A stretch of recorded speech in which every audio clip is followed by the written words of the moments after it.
before we start, and I do understand, could we have a moment lang na, wag muna tayo mag-record para... Hindi pwede. This is a public office. Yeah. I will just talk to the... Sige, Attorney. Go ahead. Sir, pursuant to the people ahead of you, the Secretary General is not around, not authorized to receive. It is the office of the Secretary General. How about the the deputy? Secretary General? Where's the deputy? Deputy Secgen. Sir, I'm the Executive Director. I am the next in line. Yes. So you should receive. You should receive. In the case of Bautista impeachment, it's the deputy who will receive. Yes. Respectfully. Okay, I'm not here to argue. I don't wish to. Kakampi natin to. Yes. I'm just relaying my position. Yes. I'm not. No, Attorney, It's not an instruction. It is. I am not In the position to receive it. But in the case of impeachment of former COMELEC Chairman Bautista, whom we impeach, it was the deputy who received our impeachment The next in complaint line. in 2017. Yes, the next in line. There is already a precedence in the House. I would have to say Please check the records. I am not arguing. Sir. Okay. I'm not arguing. Thank you. I am not even raising my voice. Sir. Yeah. Thank you. I am just manifesting. Okay. I am not authorized to receive the document. Attorney, may question Wow. now. For the record. Ako, sir, I'm just saying, I'm not arguing, sir. No, it's okay. Wow.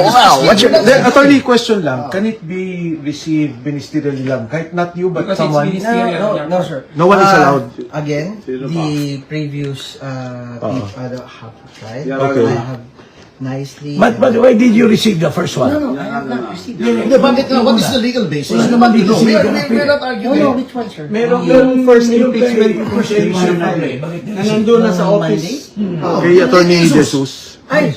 She was here, sir. Okay. So, ibig mo sabihin, by the simple expedient of not being here, hindi kayo pwede mag-receive? Is that your stand? Sir, I'm just saying. I'm not authorized. I'm not arguing, I'm asking you. I want an answer. I'm just manifesting. I do not have the authority to receive. Yeah, but Attorney, What is your Even basis? the office ka na. Yes, sir. If I cannot, and pababa din, wala din. wala din. Okay, What is okay your lang. basis? As a lawyer, we are both lawyers, you have to tell me what your legal authority Yeah, buddy. is. Sir, I'm just manifesting.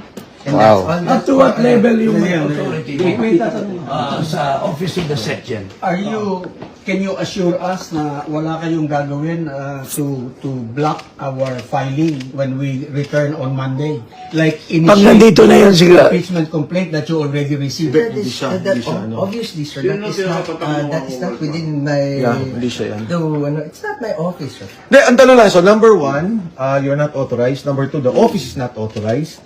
Number three, sabi mo si Attorney Jesus was allowed because nandito si Secretary Garfield. Okay, and then ang tinatanong ni Attorney lang is on what basis? Kasi constitutionally the office, not the person. So, ang authority na tinatanong ni Congressman Jing, SecGen ba ang may Instructions. instruction? No. Ano bang basis Hindi nyo? pwede yung ginagawa Oh, niyo. ano bang basis mo kanina? What is your basis? You tell us your basis. Sandali lang. Tinatanong namin. For the record. Okay, For the record. wait, number one, let's not badger people. I'm not here. Sorry if you feel that way.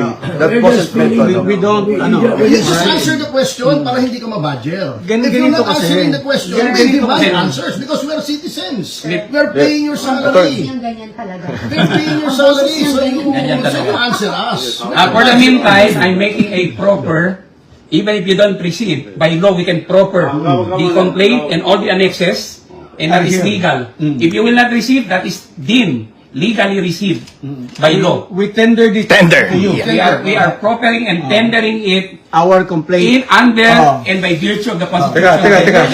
Let me say, Sandali. today is 2:18. Okay, si Attorney naman. 22nd. I acknowledge the time is 2:11. Yes. Okay, 2:11. Okay, sige. Para kalma lang tayo, si Attorney naman is here to explain to us. Attorney, maybe better Yes, explain it to us right now. I will. Upo muna kayo tayo.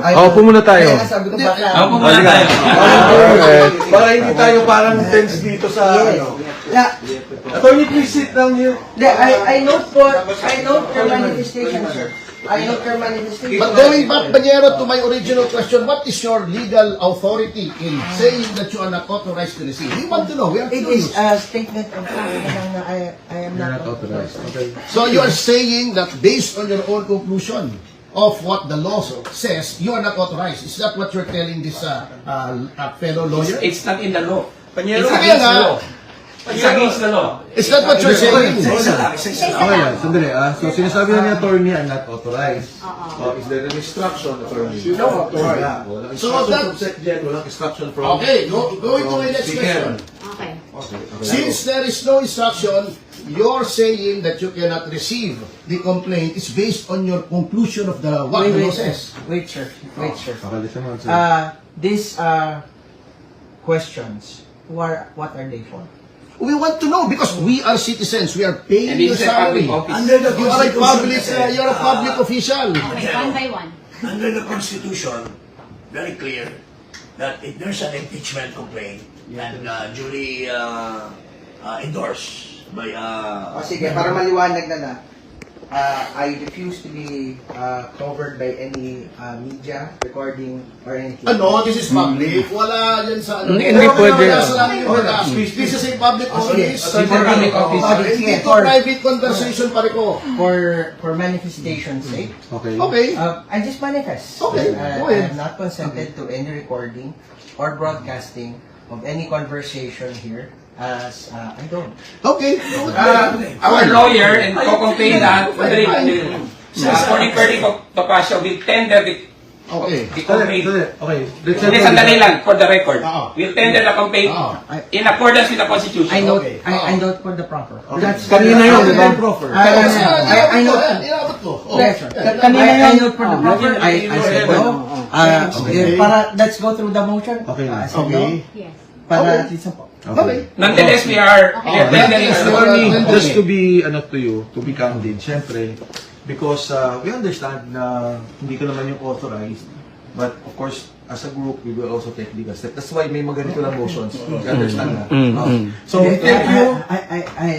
Wala pong sama na loob. If that is what I understand. So, we in thank- fact, we feel sorry that you have to take the We fall thank for you this for video. receiving us. So, maraming salamat. Kung may documents, Yes. Establish ko lang. It's 2/11/22 January na tinender namin sa iyo yung aming para verify. kukumpletin ko na rin po. Okay. It was an attempt to No, it's not an attempt. We tendered to you. We tendered to you. Para kukumpletin ko na nga. galing na sa kanya. Sige, let You him... are here To tender. To tender. I refused. That's legal. And you left a copy here in the office. You could actually leave it there. Para okay na po tayo. Pwede bang ma-receive ba? Is that satisfactory? Okay na. Okay, Yes, thank you. This Thank is you. what I Thank you. propose. Attorney, Di ba pasensya office, na. ito ka pa dyan, no? Di ba office hours nyo hanggang alas 5? 7 o'clock. 7 o'clock, okay. Since wala si Cheloy dito, hihintayin namin na dumating siya ulit. Ako, ako. Ako, hintayin ko. I'll stay here until 7. Sama si Cheloy. Tanungin mo ko sa We will wait Out of the country. until Okay. Kaya, Anyway, thank you for that. Alam mo naman na, where is the SecGen? Where is the SecGen? Asan ang section? For the Saan ang record. SecGen? Sandali. Where's the SecGen? For the record. Taiwan. And in her absence, who is the acting SecGen? Sandali. For the record. Who is? Isa-isa lang. It's you. It's you. there is no acting secretary. Siya ang ano. Kaya, Who's the second in But command? you are Ikaw. second in command. in this office, I am the executive. Nonetheless, we are tendering and proffering our original complaint and the annexes for and under and by virtue of the Constitution of the Republic of the Philippines. Kaya kanina ko pa sinasabi, baka meron kayong binabiolate na civil service regulation. Kasi you're supposed to be, pagka wala dito yung Automatic. yung May officer in charge. merong papalit, merong susunod. It's automatic. Secondly, Panyero. Wala. Secondly, Panyero. Bakit si Galapin? Nagano na naman, pumuntang Taiwan. Kung wala siya, The office is here. Okay. Second. We have already, di ba? We've established yung, already. Given it, si attorney naman was kind enough to state yung legal basis. So, okay na tayo. Ha? Hindi, gusto ko lang tanong pa kay Ito si Dudu si attorney, ha? Governor Chavit. Sir, iikot ako. Okay, Governor Chavit. Ako iikot because Isa-isa para ano. Admiral Carlos. Governor Chavit. Okay, si Secretary Menes Peron. Attorney Topacio. Hindi ikaw. Yung mas gwapo. Kasi Gina. And former Congressman Jing Para. No introduction necessary. Of course, Attorney Manny Luna, I'm the Attorney first General complainant, former Garcia, Commissioner, Presidential Anti-Corruption Commission. and sorry, Attorney D. Harold Respicio, Vice Mayor. Complainant as well, sir. Thank you, Attorney. Pero, Congressman Mike, di ba mayroong executive order that since there is a one China policy, restricted ang travel ng public officials natin to Taiwan? Ibang topic na yan. Ibang topic na yan. Hindi yan, hindi. For the record. Because, hindi, yan naging relevant yun because the reason for the absence of the Secretary General is that she traveled to Taiwan. And under the one China policy, restricted government officials, even on private visits, restricted to Taiwan under the one China policy. May exceptions, of course, but tingnan natin. Thank you. Thank you. Okay lang. We understand. So ano na ngayon? And see you. You don't walk na rin. Okay. Ano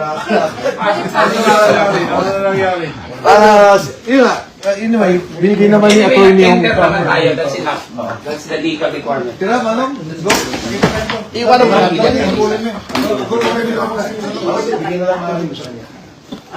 Ay, Kong. That's the No personal. iwan tayo.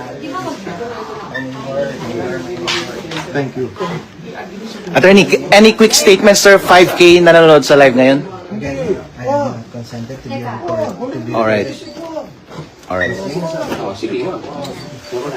Kung Mike, for the 5,000 watching live, anong statement natin? Well, una sa lahat, si Attorney was kind enough to come here and sabihin niya na hindi niya kayang tanggapin. So, ito yung opisina to kasi hindi naman tao eh. Ba't na office? Sa saligang batas, kailangan niya tanggapin talaga. And ito ipapakita lang na talagang yung na impeachment ay kalokohan at gusto nilang babuyin ang ating proseso ng saligang batas sa impeachment. Ito lang ang pagkakataon ng tao magreklamo, hindi ba pinayagan?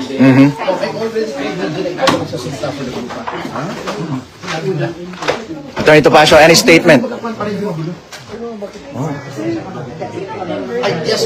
Any statement, sir? Well, I second I give my full assent to the statement of Congressman Mike Defensor na talagang sinisigil yung karapatan ng mga taong bayan na sila ay magreklamo.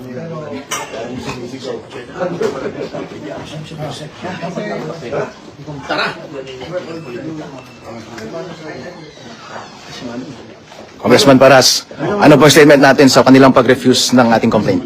Well, unang-una, wala daw yung SecGen. Nasa Taiwan daw. Unang-una, yung SecGen, she's violating the one China policy. Kasi dati siya doon na head ng NECO. What's her business there? When she's supposed to work here to receive our complaint. So, dapat matanggal yan si Garapel. Tawag ko nga dyan, Garapal eh.